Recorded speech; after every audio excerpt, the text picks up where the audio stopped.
Welcome to Tech London, a show featuring interviews with London's top creative entrepreneurs, startups, investors, design agencies, internet marketers, and freelancers that make up the Tech London online community, which mostly lives on the Slack instant messaging platform. We rotate through both hosts and guests for these interviews, so you have the chance to hear from multiple perspectives on London's tech scene.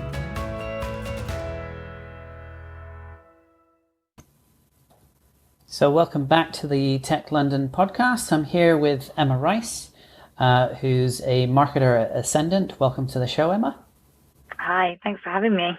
Great to have you on. So Emma is part of our moderation team at the Tech London, on the Tech London Slack group. And was extremely helpful. Well, she was the main person responsible for helping us put the big events, run the big events that we had pre-COVID time. So there's a lot to thank you for, Emma. But I'd love for you to just tell us a bit about your background and how you came to be involved in London's tech space. Yeah, absolutely. It makes me really sad, actually, thinking about how fun those events were pre-COVID. We will get back there, Jonathan. The Tech London community will party again, I promise. Sure. But yeah, so my journey into tech is quite interesting. I would have never have imagined that I'd have ended up working in tech. I was an arts girl at school. I studied history of art at university, and then I wanted to get into the music industry. My first job was actually running a radio station. And then I quickly realized that in order to get into radio, you have to get up at 2 a.m. every morning. And I sleep far too much to ever consider that as a serious option. So I started working in marketing because one of my biggest draws, one of the things I enjoyed the most actually out of running that community radio station was running events and, running a community project. And marketing really enabled me to do that in a very creative way. I was working in property. I wasn't working in tech at all. But I had a boyfriend who started working in crypto. Mm-hmm. And I realized very quickly that unless I sort of sorted up on what was going on in that world, I was never going to have anything to talk to him about as far as what he would come home from work and talk in this foreign language. So I started researching a bit into that and decentralization and the new internet, Web 3.0, and I thought, oh my God, this is really cool. And so I then started working for a blockchain accelerator called State Zero Labs, and this was kind of like at the height. Well, actually, just after the blockchain bubble, I would say. So that was a bit of a shock for me, being, this history of art girl, all of a sudden going into the blockchain world where everybody's talking about dApps and DLT, and I'm sitting there thinking, what the heck is everybody talking about? But I've always been a real advocate for having non-techie people working in tech, because that's ultimately how I would see myself. I am first and foremost a marketer and a content creator and a creative, but I just so happen to be working in the very exciting world of tech in London, simply because I'm so excited about how technology is changing the lives of people. So after the blockchain accelerator, then started working for Ascendant, which is how I got involved with the Tech London community. My boss, Gus, I believe, helped Jonathan set up Tech London in the early days. And we're a growth marketing agency. So what I love about working for Ascendant is that we have all sorts of clients, ranging from working in property tech to we're actually working with the biggest class action against GDPR breaches in history at the moment. Our client, the Privacy Collective, is suing Oracle and Salesforce for data breaches for the sum of 10 billion euros. So that's very exciting. And so, this is how I've sort of found myself here. But would I have ever thought that I'd be working in tech? No, absolutely not. Interesting. So for someone who might be in the position where they're quite interested in what's going on in technology, but maybe they're not they're not the most technical person. What kinds of roles have you come across, or activities would you encourage someone to look into more or consider? So I think if you are, do you mean if you are somebody who's considering working in tech but Yeah. doesn't really see any roles that suit them? In terms of, someone who's interested in technology but doesn't necessarily have lots of technical chops, isn't a coder and so forth, like, Yeah. where would you?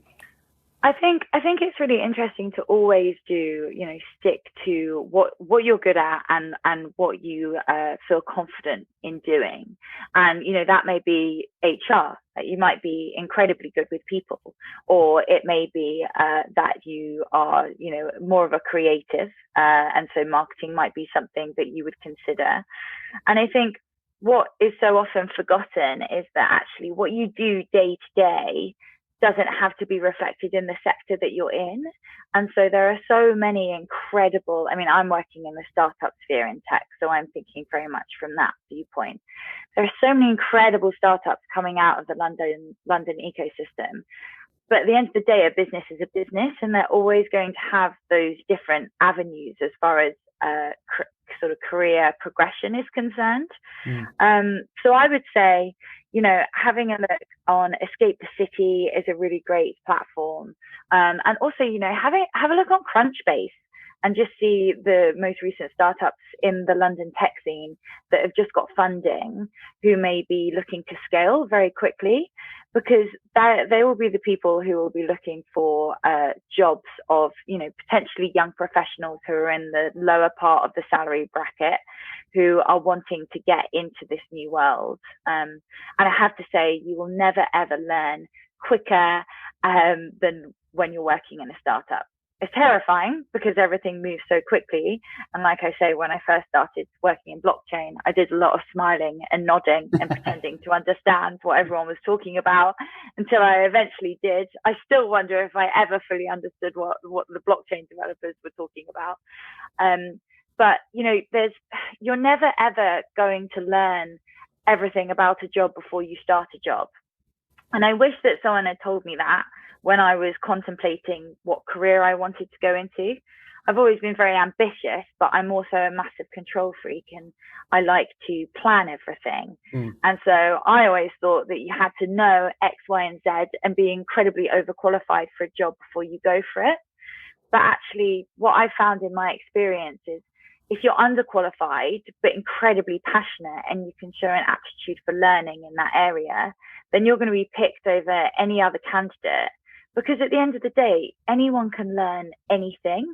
And I know that sounds really infantile, but it is true. You can, if you set your mind to it, and put in the hours and put in the graft, you can really learn. But employers are always going to be looking for, okay, well, what reading have you done around this? How can you show that you're interested? What podcasts are you listening to? What conversations are you jumping in on Twitter? Twitter's a great place to get into any kind of conversations around tech.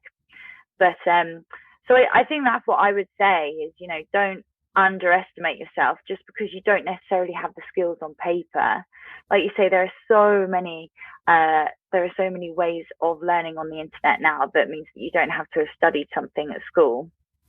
And just jump in, have a look at what startups are doing, things that you care about. That might be humanity in tech, or it might be sustainable energy, or it might be, changing the shape of data and holding big tech accountable, like what I'm working on now. And you'll be able to find something in your niche, and then within that, just go for it and apply. Yeah. That's great. It sounds like the range of different projects you've been able to work on as well. You've had quite a good overview, lots of different sectors. Is that like going into that agency space from being more of a more focused sort of blockchain environment? How have you found that transition? Was that also quite what was that transition like, going from just the pure focus to covering a wide range of different kind of areas? Yeah, I think that's an interesting question because I actually found it quite hard. Yeah. I always thought that I would stay in-house as a marketer, Yeah. but actually, as soon as I started working for an agency, I realized the breadth of knowledge that it affords you. Every single one of our clients is presented with a whole new set of challenges and ways of acquisition, and they're marketing to a whole host of different audiences. And so that means that as a marketer, I feel like I have grown, tenfold since working for an agency rather than working in house. Mm-hmm. What I found working in house is that you're the expert. So people come to you and you're the one, answering the questions. But that does mean that quite often, especially if you're a marketing manager or a marketing director, your knowledge, unless you are constantly investigating the newest modes of marketing, it means that your knowledge is kind of where your learning ends. But working for an agency, I've realized that because it's so much about collaboration, we're learning constantly and we're constantly thinking outside of the box. So I think it was tough, especially the realization that you're on Slack and all of a sudden you've got 7 needy clients. It's like having children. And they can get at you at any point. It's horrible. It's not horrible. It's great. But that was a challenge for sure. But I think what's been really important for me is getting involved with communities such as the Tech London community and other side projects like that, and being able to support our clients running similar projects. Because when you are working in house, you really get to know and love your project, and you get to see it grow. But what's so nice about us working for Ascendant is that we're working with startups who are normally quite young, which means that their rate of growth is huge. I mean, we're constantly reacting to new sets of challenges, and their workflows are constantly changing because their objectives have changed, because all of a sudden they've got new KPIs set by their investor. And it means that everything is very instant. And it teaches you to be a very, very agile marketer. Yeah. So I would say for anybody who's working in-house and thinking about hopping over to the agency side of things, absolutely do it. If you fancy widening your breadth of knowledge, I would say, especially if it's a small agency working with young businesses. But then if you're in an agency and you really fancy taking ownership of a certain project and growing with it, then that's when working in-house really suits, I think. Yeah, excellent. Yeah, no, these are very good points, and something definitely for people to keep in mind when they're navigating their careers in tech. So Emma, just to sort of wrap up, would you be able to tell us, obviously you're on the Slack group and you're prominent there, but is there anywhere else people should go to find out more about you, whether it's social media or website? Yeah, I mean, you can get me on Twitter. I'm Emma C. Rice on Twitter.